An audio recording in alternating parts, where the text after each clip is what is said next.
Tanong, masyado ka bang busy, hindi ka na nabubuhay? Siguro tinatanong mo sa akin, ano ibig sabihin nun? Kasi may mga tao, punong-puno yung kalendaryo nila, punong-puno ng schedule nila, ang dami-dami nilang ginagawa, kaya lang yung pinakaimportanteng mga bagay, hindi nila ginagawa. May gano'n ba? May gano'n. Kaya 'pag hindi mo ginagawa yung pinakaimportanteng mga bagay, parang empty ang feeling mo, 'no? Parang parang walang saysay. Yung hindi mo nagagawa yung mga relationships mo halimbawa, parang shallow, hindi malalim. Anong kailangan mong gawin? Etong kailangan mong gawin.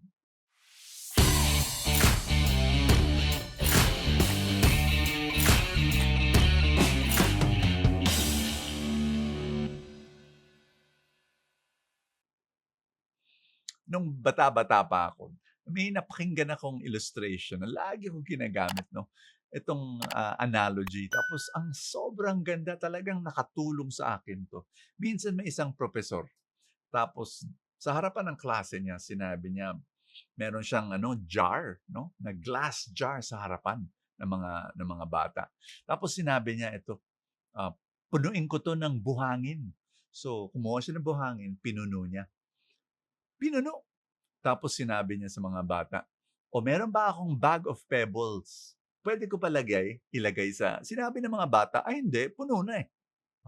Puno na, tama, wala na, eh, buhangin sa loob, eh. Tapos kumuha siya ng mga stones, medyo mas malalaki 'no, na stones. "Oh, eto mga stones puwede ko ba isingit diyan, ilagay?" Sinabi ng mga bata, "Hindi na, puno na, eh." Gano'n. Kaibigan, pakinggan mo, maraming tao yung mga pinakamahalagang mga dapat gawin, panalangin, spending time with your family, exercise, ah, ministry, serving others. Yung mga pinaka-importante mga bagay, hindi na mailagay.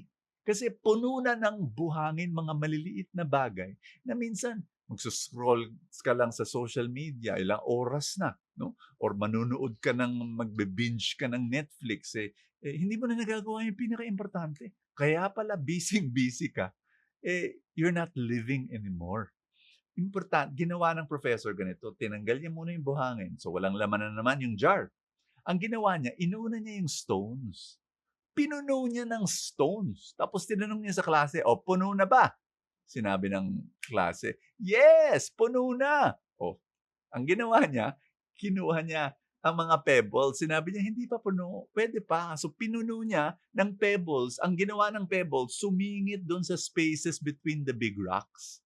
Tapos sinabi niya, "Oh, puno na ba?"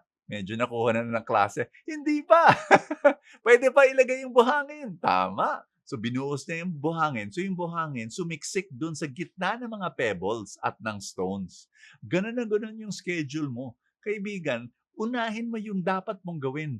Panalangin, time with God, time with your family, with your spouse, with your children. Unahin mo yon, yung exercise, ilagay mo yan.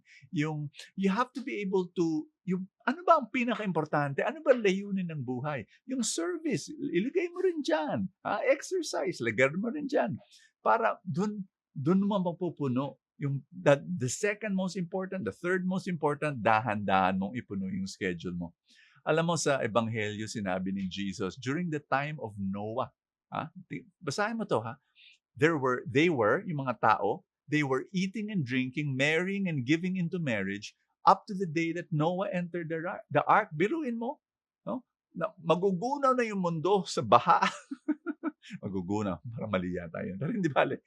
Naintindihan niyo ako, no? Masisira na yung mundo.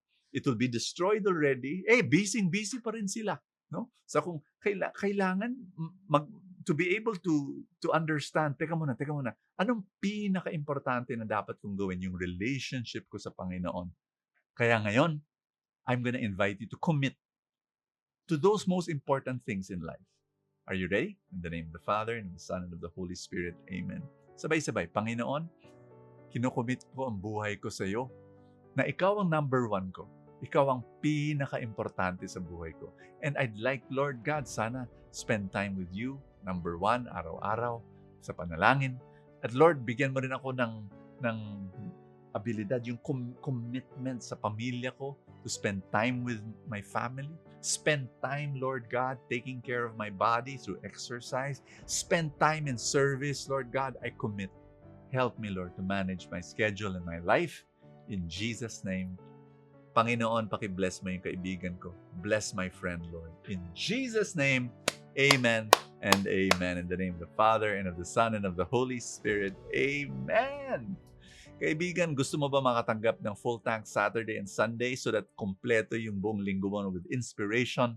I give it as bilang pasasalamat sa mga full tank supporters. If you want to support and join me in this mission, I will send full tank Saturday and Sunday to you. Kung pinapanood mo to through Facebook, may button dyan na nakalagay support now. Pakiclick mo yon. Kung YouTube naman ang gamit mo at computer, may button dyan na nakalagay join.